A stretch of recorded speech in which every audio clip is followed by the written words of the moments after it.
పాములు పట్టేవాడు పాము కాటుకే పోయినట్టు, కళావైద్యం చేసేవాడు వైద్యం వికటించి మంచాన పడ్డట్టు తాను తీసిన గోతిలో తానే పడ్డారు చంద్రబాబు.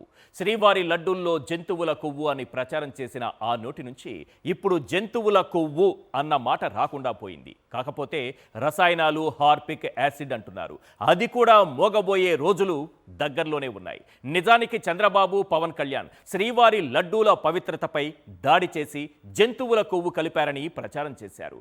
సిబిఐ విచారణలో ఇదంతా వీళ్ల కొవ్వు ఆరోపణలే తప్ప లడ్డూల్లో ఎలాంటి కొవ్వు కలవలేదని తేలిపోయింది. దీంతో ఏం చేయాలో దిక్కుతోచని బాబు, సనాతని పవన్ కళ్యాణ్ ఇప్పుడు కొత్త డ్రామాలు మొదలుపెట్టారు. ఇంతకీ సిబిఐ రిపోర్టు చూపించి చంద్రబాబు ఎందుకు మాట్లాడలేకపోతున్నారు?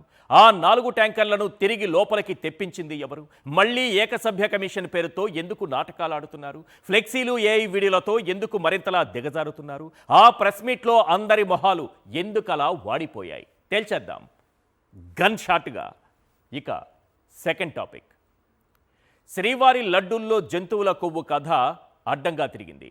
హార్పిక్ యాసిడ్ ఎక్స్ట్రీమ్ అంటూ ప్రచారాలు చేస్తున్నా ఎవరికీ ఎక్కడం లేదు. అందుకే 7 కొండలు 2 కొండలు అంటూ పాత ప్రచారాలు మళ్ళీ తెరపైకి తెస్తున్నారు.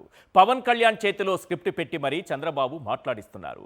మన సనాతనికి ఎలాగో అంత రాజకీయ పరిజ్ఞానం లేదు, చరిత్ర తెలియదు. కానీ దివంగత వైఎస్ రాజశేఖర రెడ్డి సీఎంగా ఉన్న సమయంలో హిందూ ధర్మ పరిరక్షణతో పాటు శ్రీవారి ఆలయ ప్రాశస్త్యం మరింత పెంచేలా ఎలాంటి అడుగులు వేశారన్నది భక్త కోటికి బాగా తెలుసు. గత ప్రభుత్వ హయాంలో సీఎం హోదాలో శ్రీవారి ఆలయానికి సంబంధించి వైఎస్ జగన్ ఎలాంటి సంస్కరణలకు శ్రీకారం చుట్టారో ఆ భక్త కోటికి ఇంకా బాగా తెలుసు.